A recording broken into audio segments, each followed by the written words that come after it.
All righty, we're back. Why your marketing isn't working like it used to. That's the topic today. We're going to dive in to look at the different tactics that people have been using and figure out like why doesn't it work? Why are people struggling so much? First time here, we are Nate and Simone, and we talk all things marketing. And we go into holistic marketing, right? It's not just about attracting new leads; it's also clients you already have, keeping them happy and turning them into loyal fans. So we have some people in the room. That if you have questions or comments, put them in the chat as we go along, and we will address them as we go.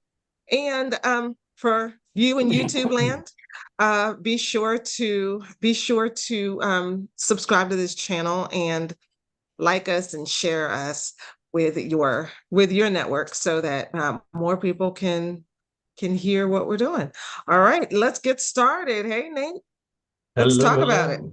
Yep, back again for another round here. Okay, so I was telling Simone here today that I recently came across an article and a webinar between the Digital Marketing Institute and a guy named Rand Fishkin. And it has to do with the 5 things that digital marketers should know about digital marketing specifically going, and this was a year old, 2024. Um, but I think a lot of the information there still holds true today. Obviously, it's only been a year. So, but my gosh, the last 2 years, what has changed, right? So, Yeah, so much. the basic idea here is that Rand Fishkin, who is the former CEO of Moz and now the creator of SparkToro, um, his talking about his insights on the state of digital marketing. And I want to link it into the V3 growth system, why all of this matters for small business owners, how it pertains to your visibility, your viability, and building long-term value in your business. All right, so why marketing feels so broken. Let's start there, and what may be really going on. First off, tracking. Tracking is a big deal. When digital marketing first was created, this was the big sell, right? This was the thing that everybody was like, "Oh my gosh, this is amazing! This is a game changer, world shifting creation," right? It allowed you, in theory, to reach out on a mass scale to many hundreds of thousands, of people, but interact with them almost on a one-to-one situation. And um, doing that involved being able to track everything, right? Because it's all digital. The theory was, and when it first started, it was true that you could track almost everything from the start. Um, and as it's gone along, unfortunately, people have kind of caught on to what's going on under the hood with these digital services, especially cookies, in your web browser. I think that was the big one. I remember that being a big deal back in the 90s. Oh my gosh, cookies, what are these things? They're tracking us everywhere. And among other things, of course, but um, these different services started offering ways to shut those cookies off, right? And slowly but surely, there's just been these developments that to the point where now you have Apple that has these privacy protections that are very stringent, really. Um, and Marketers hate. It's it's like, almost a black box now, yeah, yeah. with Apple. Um, And yeah, so that has caused a lot of problems. Google and Facebook have all both pledged to completely get rid of third-party tracking cookies. However, that has not happened yet, but I think it's still in the works. The plan is to go to first party, for everybody. or nothing at all, I guess.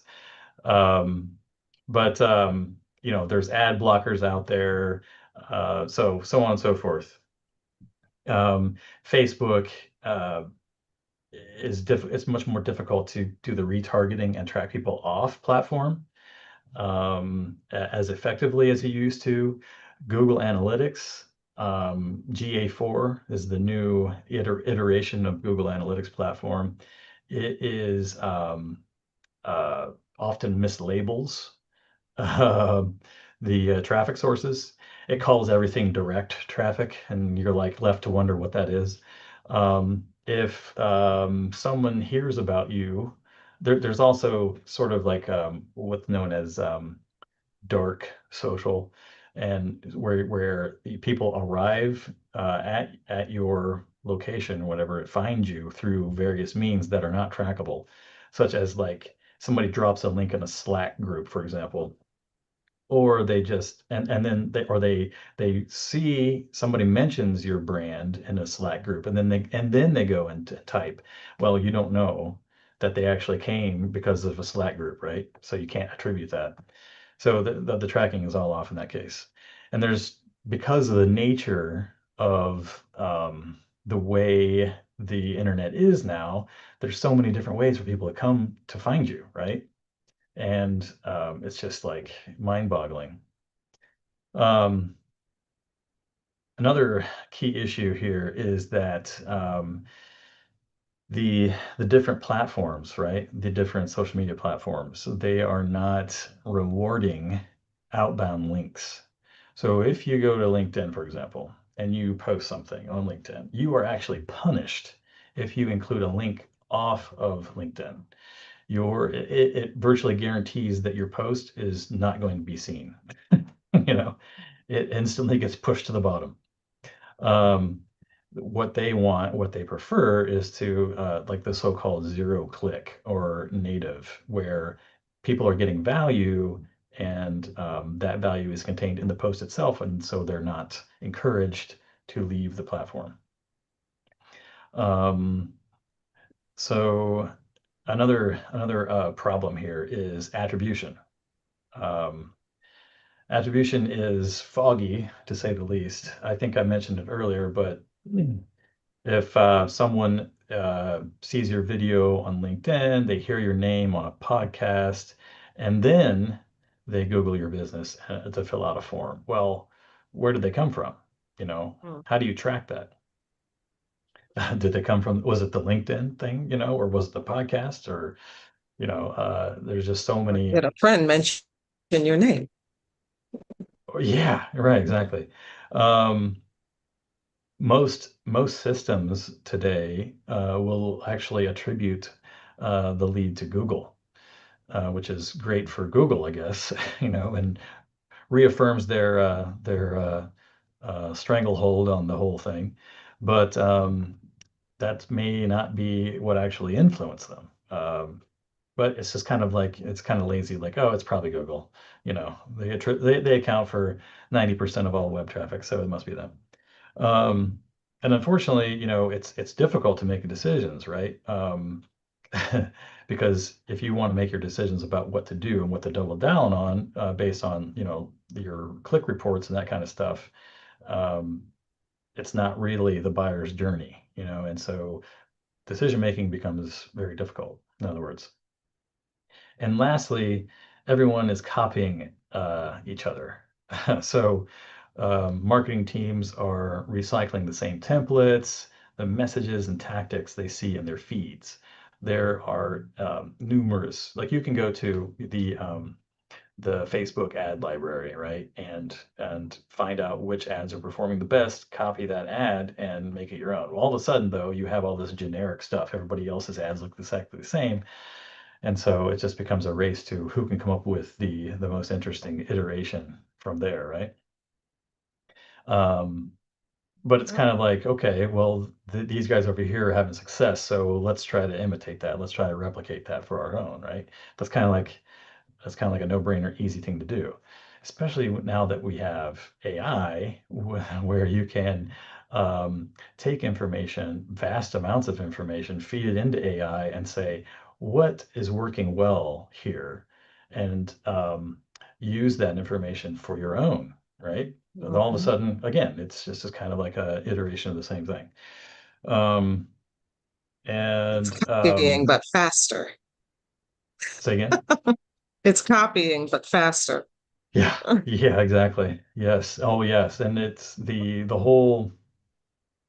cycle of effectiveness is sort of like there's diminishing returns almost instantly.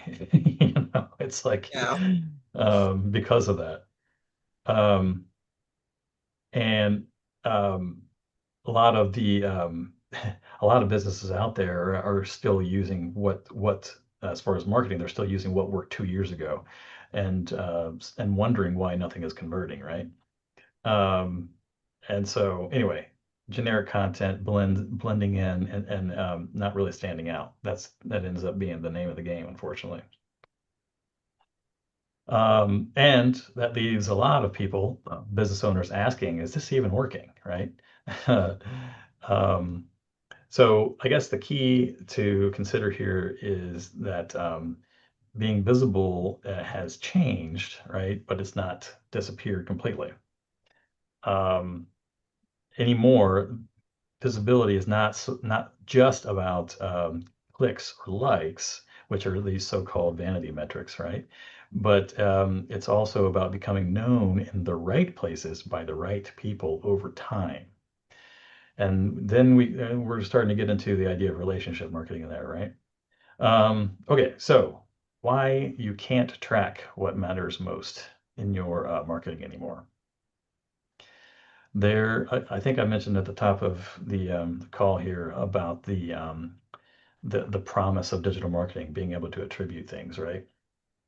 Unfortunately, Um, attribution. can can I Oh yeah, go stop you ahead. for a second? Yep, yep, yep. Um, Everybody, put a one in the chat if you need to know what attribution means.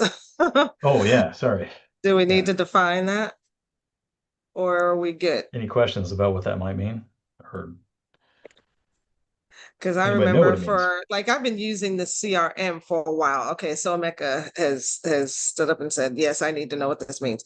All right. I have this Yeah. the CRM that gives you attribution reports, and for a long time I didn't know what that meant.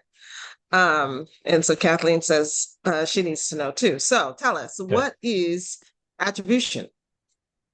Right. So, at its root, you're trying to attribute where that lead is coming from. You Okay. and the idea is So that if you are posting on, say you're going to networking meetings every week, you're posting on social media, you're also running ads, and um, the attribution is okay. Did this lead come from my networking? Did it come from the ad? Did it come from my posting on social media? So yeah, you're attributing this lead to a right. particular avenue, right? Back in the early days, there were just a few ways that people could, navigate the internet, right? It was primarily hyperlinks. And so it was Yeah, much easier to say, okay, well, for sure, this person came from this location because they clicked on this link, right? right. Um, and so it was much Now easier to attribute things it's back harder. in the day. Yeah, Yeah, yeah. it's harder now because you It's not people a, can find you in lots of different ways. yep. So one of the examples we have is like somebody read your LinkedIn post, and then they hear you on a podcast 2 weeks later, and then they respond to an email that you have sent them somewhere along the line. But in that case, most tools will only give a credit to the last interaction, which is email or Google search. So that's last click attribution is what that's called. But in Yeah. reality, it's all of them. You can't really separate them. Yeah. Another So if you're looking example, at an attribution report, it's like, okay, the whole idea of having this attribution report is for you to be able to tell which of your marketing efforts is working the best.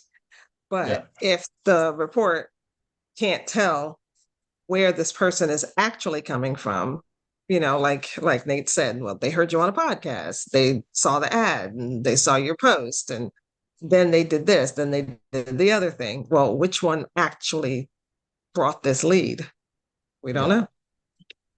Sometimes, your company may see a spike in direct traffic after you appear on a popular webinar, or you get a shout out in a Slack group, for example. I think I mentioned that earlier, but none of that shows up in reporting. So how do you attribute it, right?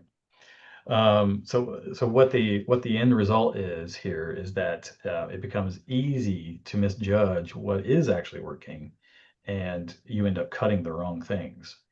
Um, Mm. so anyway, all right. So That's why I guess they say it's good to start with one platform and, yeah, hone in on that one for at least 3 months, get it working, and then add another thing. yeah, and I think there's another popular marketer out there, um, named Ashley Boss. I'll link her info in the chat. She advocates for the concept um, of what she calls playground approach to marketing.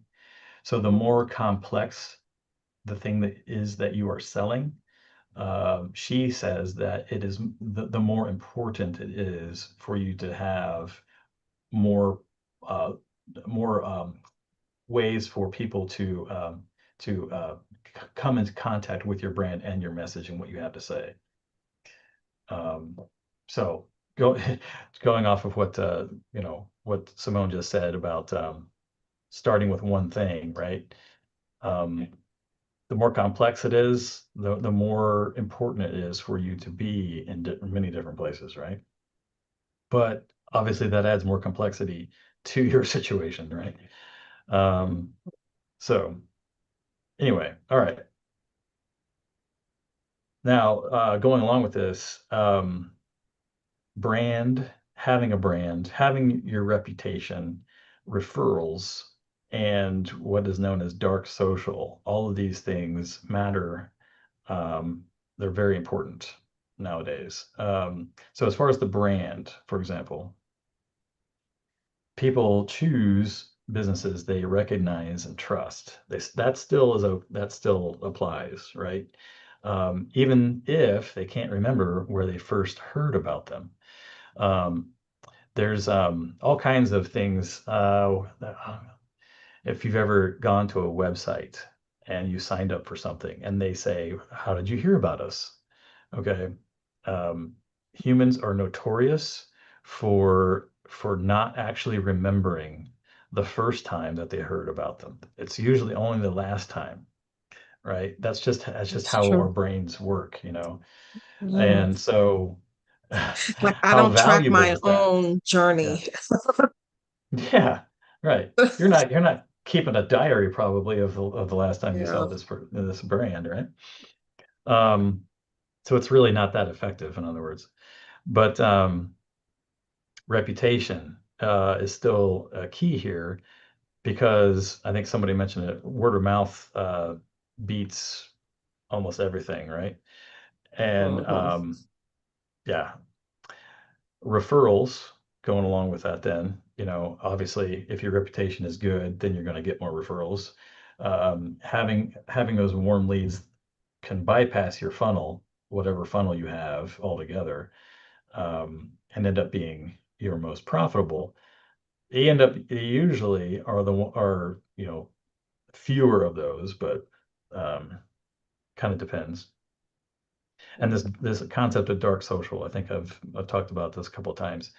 People are having conversations in direct messages on LinkedIn and Slack, WhatsApp, private groups on Facebook, and school has another one, I think. Yeah, school, Go Collab, Circle. There's all these different platforms. A lot of Mighty people are networks. moving their Yeah. groups away from Facebook groups.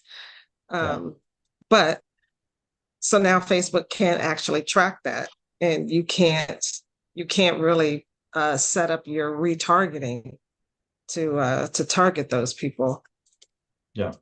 in these Yeah. outside But groups. nonetheless, it's driving influence, but you can't track it.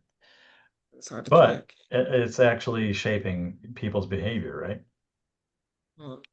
Um, Unfortunately, people like if a business owner who only relies on what's easy to measure, like the clicks and the traffic and that kind of stuff, you're probably missing out on what's actually working, in other words. So, hey, Bethany, how are you? Welcome. Um, so as far as the V3, excuse me, visibility, viability, and value, right? Visibility and viability both require trust. It's not just traffic. I think that's important to take into consideration.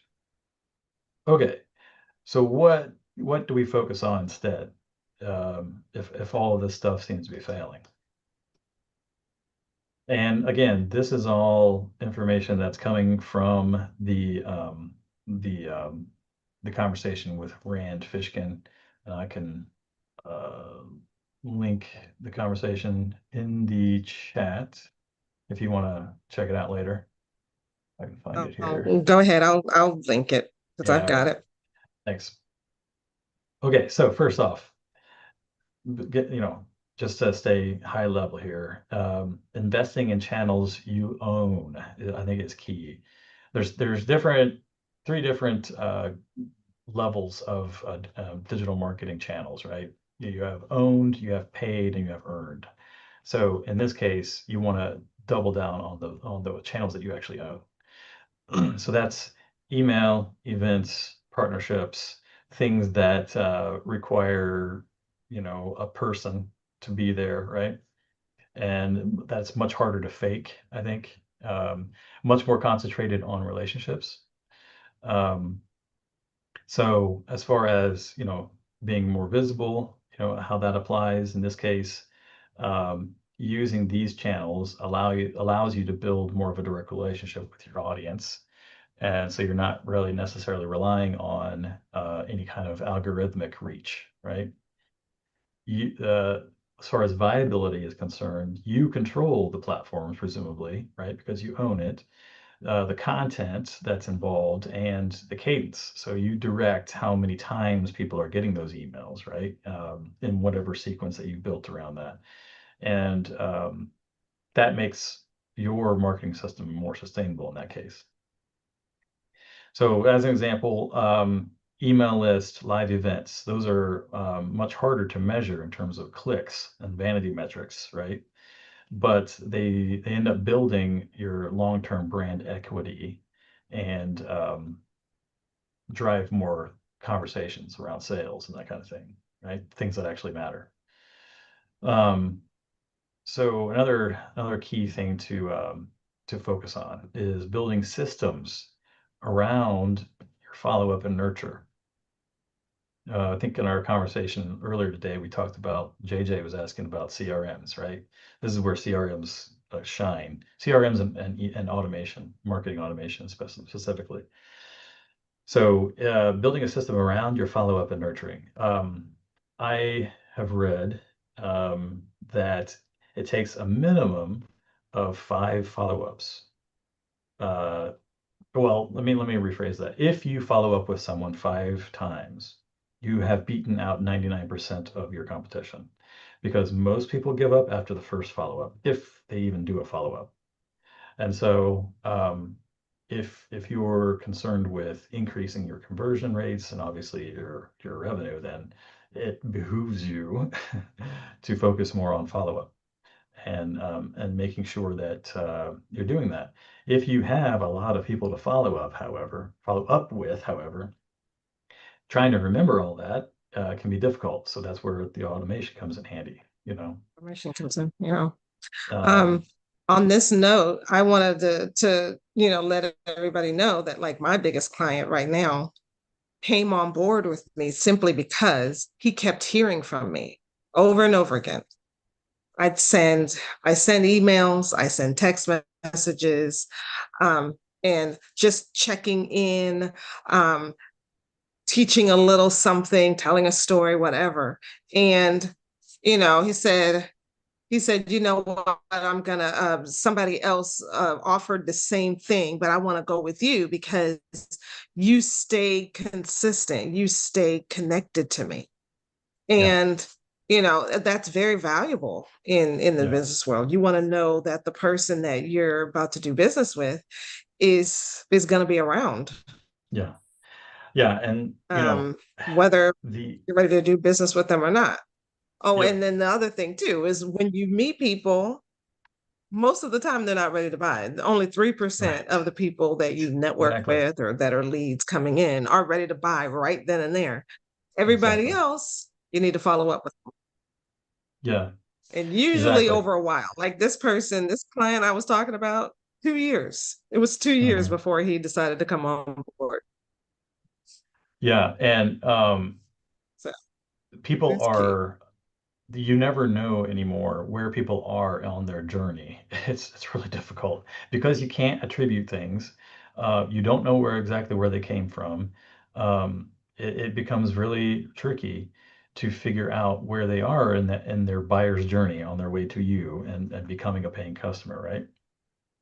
Hmm. Um, but that's where it becomes key, going back to the idea of playground approach, creating different levels of content and measuring where people are coming from, those different pieces. But anyway, so yeah, I think the follow up, not everybody is ready to buy right now, so that's important. Okay. Um, Hey, I've got a question. yeah, good. I've got to go to, I've got another meeting starting here in 15 minutes, but No problem.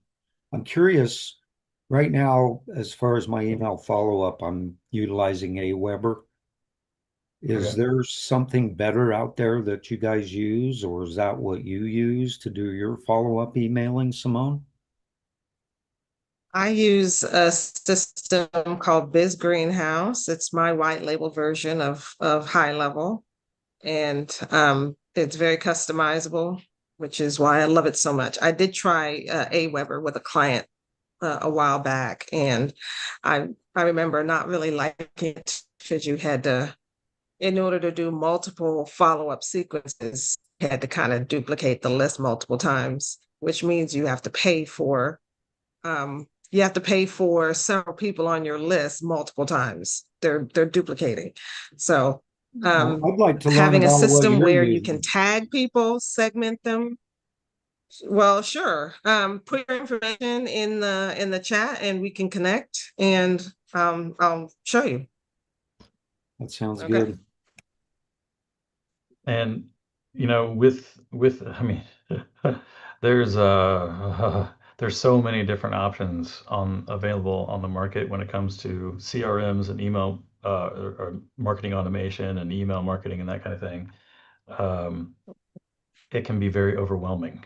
I can just say, if I'd like to Yeah, I find can. something that is simple to use. That's one thing I don't like about Aweber is it's so dang complicated, I think. hmm, And anyway, yeah, so I've got to get going. Thank you so much, you guys, for your yeah, time and all your information, and I look forward to seeing you guys again.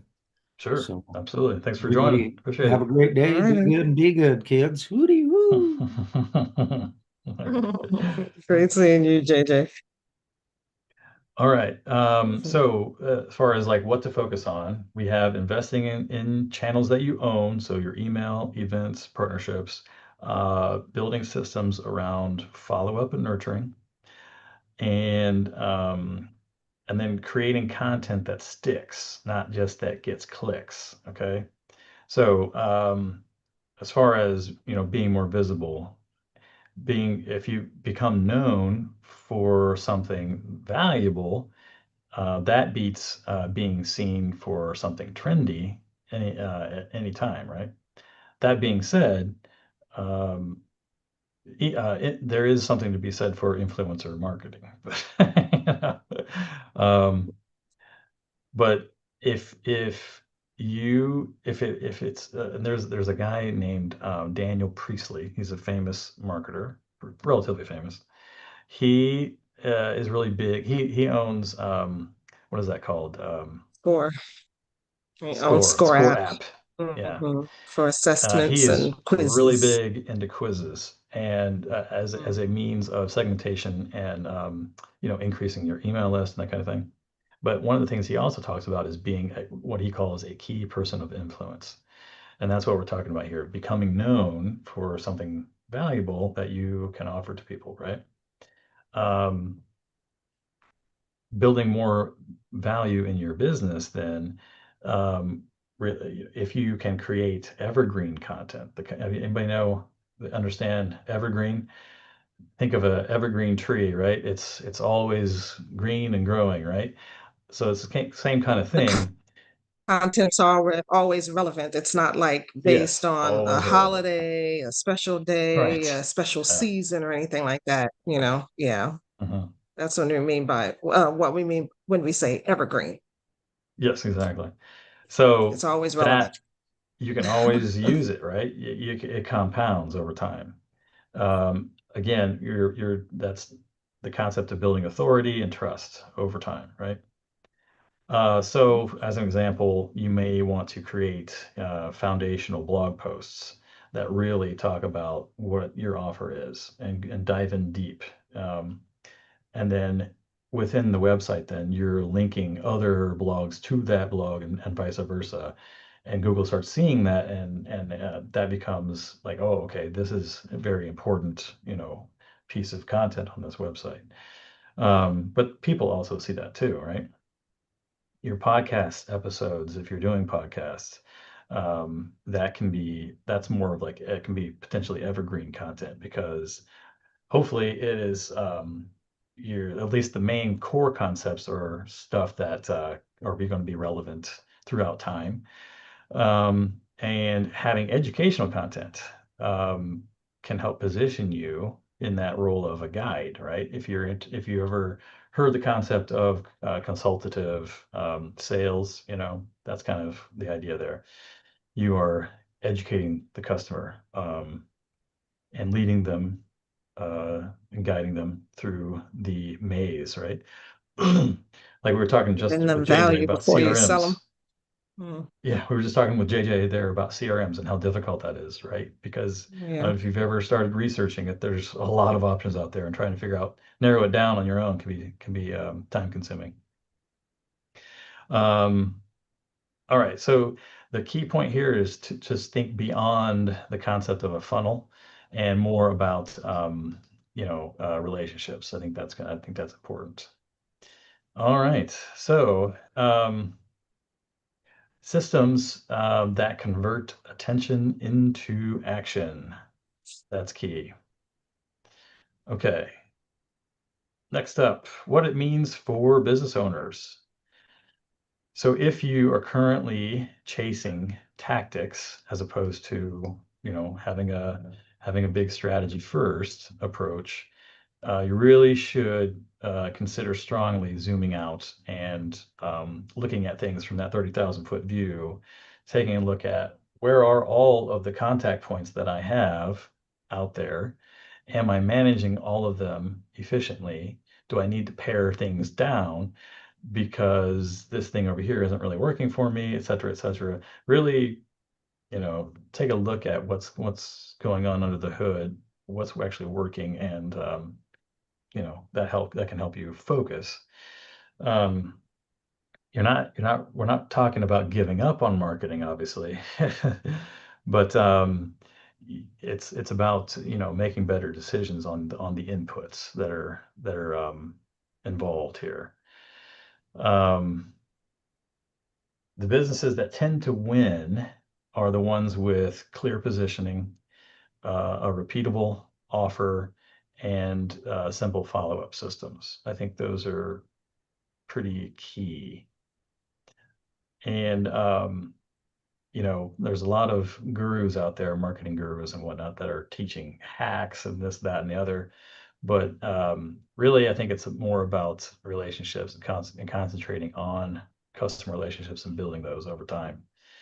And, it's just one of those things. If you're doing it right, it works really well. But if you're not, then chances are good that you're spending money where you don't need to be. All right. So again, marketing is not dead. Don't worry about that. It's just harder to fake it nowadays. Building trust, having the right timing down, and targeting, knowing exactly who you are going after, where they are, and therefore, what you're going to say where to whom, right? That's the key. All of that matters more than any kind of fancy, tool out there. And so here's a growth stack, if you will, that you can use in your marketing. Having a clear message, a consistent email list, a reliable way to follow up with those emails and those leads, and then creating content that earns attention over time. So if you can do those things, those 4 things, you're going to put yourself ahead, I think, in this case. All right. It's just, it's still, there's still a way to grow your business, right? It's just going to be maybe it's not as linear as it used to be, or trackable for that matter. All right. Any thoughts, concerns, final words before we wrap it up here? Wow. I can say Yeah. something. Yeah, Yeah. so listening to you guys, it's really interesting because some of the things you said, I've been trying to apply or I'm already applying, but I don't even know I'm doing it. And so hearing you say that, hearing both of you say it, it's kind of like reassuring that, okay, yes, I'm in the right direction. And hopefully, as I, come out here more and listen to you guys, I get to and possibly schedule a call with you guys. I can move, grow the business to where I want it to be. Because now, are we getting the eyes? Yes. The eyes are there. The response we want is not close to where I want it to be. So that's why I'm trying to like have that, to move in terms of conversion. Let me put it that way. Yeah. Yeah. So What? Yeah. Okay. So what is it that you do? so I'm a graphic designer, but I also make luxury streetwear. So we do that. It's called Lagos Living. So if you have the opportunity, you can look us up. It's been good because the goal, like you said, is the evergreen message. I had that conversation with my partner as well. I was like, I don't want to do trends because trends come and go. I wanted something that was timeless, that 5 years down the line is still relevant. And so that's why our messaging has always been that. And just it's not just for the clicks, but it's more of like just to get people to have that mindset and buy into our business, because the goal is not just to sell clothes, it's to sell an idea. And so that's what we're really, so that's why I always push for, like you said, like I learned today, evergreen content. Yeah. The thing about, clothing is that there's how many clothing creators out there? Like, Yeah, there's a lot. there's an endless supply, right? And so it's absolutely critical that you have some way to stand out, right? That's true. And figuring out what that takes, and having it tie into your brand, right? And really, that's the crux of it all, right? If to be honest, it took me a couple of years for me to actually figure it out. And Yeah. by the time when I once I figured it out, and with the help of my team, we did a video that we kind of like we play every month almost. We just put it on ad, and that's how we kind of like get people to connect with us, because like you said, there's a lot of streetwear everywhere. But we try to push that message. Our goal has always been to sell, not to sell the clothes, but to sell the audience. Yeah. Hmm. We're actually selling you. We're You have to sell, selling you. yeah, you and your Yeah. story. Yeah, we're selling to you. That's the fun. That's what we're trying to do. So like Yes. our because we did some hats, and with the hats, our goal was to sell because where I'm from, I'm from Nigeria originally. I'm Igbo. So our goal was to sell the Igbo man, just to put him in a positive frame light because he has been somewhat in that negative side, but we're trying to put more light and say, hey, look, this person is, is a positive person that can, when you connect with, have this person in your life, that goes a long way. So we did that, and at a point, people now started gravitating towards it. It goes to a point that even like people, women from where I'm from, they find it hard purchasing the hats because they feel like it's just for the guys only. You understand? Okay. So now my dilemma, my challenge now is to create and to also have a message that says, hey, ladies, you also can be part of it. It wasn't just strictly for the guy, kind of. Well, but if that's who you want to sell to, right? If that is your target market, there's nothing wrong with being exclusive, right? Yeah, nothing wrong with it. That's true. That's There's true. lots of brands out there that are women only. And Right. it's okay to Yeah. have a brand out there that And is men only. yeah, You can be unapologetically for the guys Right. yeah. if you want to. You know what? That is very true now because the reality is that I started that particular line and I had this red velvet rope around it, like, and at the point at the beginning, I had people come at me like, "Oh, why? I'm being tribalistic. I'm this." I'm like, it's not about me being tribalistic. This is where I'm from, so I know about it more, and hence why I try to preach to the world that this is my place and you guys should get to know us. That's it. If I knew stuff about you, I would do that. Unfortunately, I don't. I know stuff about me, so my job is to advertise myself, my people to the world and say, hey, this is who we are. We're cool people, and you can you can wear this just to identify with us, and that's it. Yeah. So it was a challenge at first when I started. It might be interesting to get to the essence of you said Igbo man, is that what you said? Igbo, yes. What exactly that is. It's a And particular tribe in Nigeria, right? Yeah. There's a tribe. So but it's like the whole story, the where you're from, the culture, all of that. Yeah. Yeah. Really lean into it. is your intention to only market to people in that tribe in Nigeria, or are you trying to bring this to a wider world audience? Or To be honest, I'm actually going with the United States route. The reason why I say that is United States did a very good job of marketing themselves to the world. They made it look like this place is haven, and if you're here, you're safe, you can be whoever you want to be in this world, you can thrive and all of that. So Yes, I decided to go yeah. that route and market my people, where I'm from, my origin to the world and say, hey, look, we're cool people. We're people that try. You can, you can rock with us, and if you feel like you have that kind of energy, then you're allowed to come and rock with us. That's it. Exactly. So you too can be Igbo man, right? Like Yeah, exactly. Yeah. Man, I Igbo man, right? Yeah. That's exactly. Yeah. love it. Yeah. What And you that know means what? When you exactly, exclude people and like it's particularly for like this exclusive type of person, that kind of thing, Yes. then it makes people want it that much more.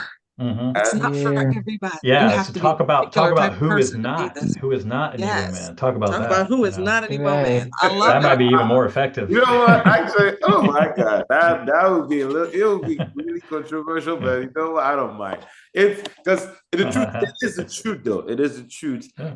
And like when I started it and I went that way, I've had actually, Italian guys, people who are not even Nigerians, buy the hats and be like, I like it. I like the energy. I kind of like connect with you guys. And I'm like, yeah, that is what I really wanted because I just wanted a situation whereby when you acquire it, that you don't look like you're appropriating my culture. It just is an idea. You are buying into the idea because guess It's a what? character trait more than, you're from here. Yes. So Yeah. exactly. So that's why I try to, push. But I always have that back lash, whatever. Like, oh, you're trying to push it back. I'm like, it's not. It was never about that. It was just about the character traits, who we are, and Character. just Yeah. trying to let you know Yeah. that look, we're cool. And if you Mhm. think you're cool enough to join Yeah. us, Yeah. Yeah. I love Yeah. it. I love it. I think it's Yeah. great. Yeah. It yeah. is. But Yeah. this is really informative. I gotta hop. But thank you so much. Okay. Hopefully, I'll be back for the See you Sure. next Tuesday. next Tuesday. Yeah. Yeah. Okay. Yeah. Hopefully I'll be back. This is the first meeting I've been able to make. And this was just confirmation to me that I need to start an email list. So everything you shared Yep. today has been helpful. And so I'll get on starting an email list. Absolutely.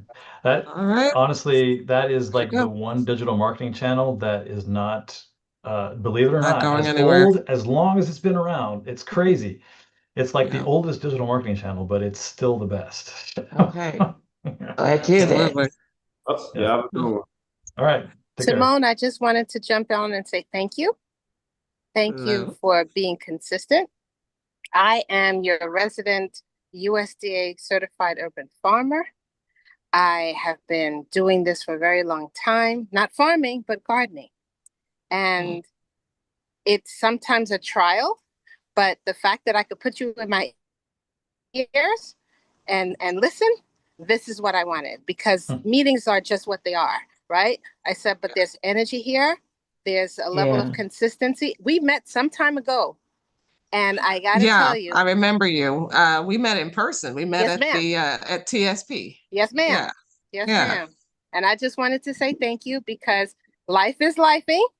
I said, Mhm. but I hear that. the best part about it is that good things can happen and do happen, and now you have to put it in front of other people. So I just wanted to say thank you for your consistency. This is the first time I've got an opportunity to just be still and be able to listen. So Mhm. God is good. Okay. I thank you also, sir. I'm trying to catch Absolutely. your Yeah. name for Nate. Nate, for Nate, your Nate. for Yeah. your Yeah. presentation. You affirmed some Thank things you, that I Renee. know. I worked in advertising for a minute, and the one thing about it is just to be consistent. All of these tools and tips and different things they have out here, I think it's good because it makes your life a little easier. But you first got to learn it, which is Yeah. the hard part. Yeah. Yeah. You have to build out your path and Yes. really know Yes. what your strategy is. Yeah. Yeah. Yes. You have to have Before something you to really offer, jump into you the know. tools Exactly. and figuring out what tool you need for this, that, and the other thing. It's like, yeah. So yeah, I like to call it holistic marketing. That's what I feel like our whole framework is, right? Nate calls it his V3 growth system. What is Yeah. it? Visibility, viability, value. I call Yep. it. Mine is attract, convert, retain. But is the same thing. It's when looking at your business from a holistic perspective. Um, when people talk about marketing, most of the time they're talking about how do I attract new leads, new clients. But people hardly ever talk about how do I delight them, the clients that I already have? How do I build loyalty? How do I turn them into Yeah. super fans? How do I keep them coming back? How do I get them to bring other people? There's no Um, better customer than the one you currently have, right? right, right. Keeping them So around longer is the yeah. that's the key right there. So that's what we talk about, not just getting them, but keeping them. Keeping Yep. them and getting them to bring others. So I yeah. think Um, I think going back to what you just said too, thinking about it as a system, like everything fits. There's a reason why you're doing everything. I think that's the key. You're not. My personal favorite is one of my personal favorite lines is no more random acts of marketing. Okay, that's the thing, right? There's a reason why you're doing everything. You have a strategy behind it. You've thought it through. That's the key. yeah, So, yeah, absolutely. all right. Okay. So thank you everybody for coming. So to recap, we want to stop chasing what's easy to track, because the things that are easy to track aren't necessarily giving us the information that we need, the numbers that we're looking for as far as the attribution goes. And so it's best to focus on the tools and the platforms that we actually own and can control, like our email list, like our text message list, like our events that we have and where we show up in person. They're not they don't really scale, but they do compound over time. And Partnerships, right networking. now, Yeah. yes, partnerships, networking, that kind of thing. Trust is the new traffic right now. So those are the things that we should focus on going forward. And like we were talking about, following up, having that consistent following up, consistent reaching out, engaging with each other, builds that trust. And when you do that, then it's easier to get people to convert and say, okay, yeah, I want to work with you. You've been here. I like you. You stick around. Your message is consistent.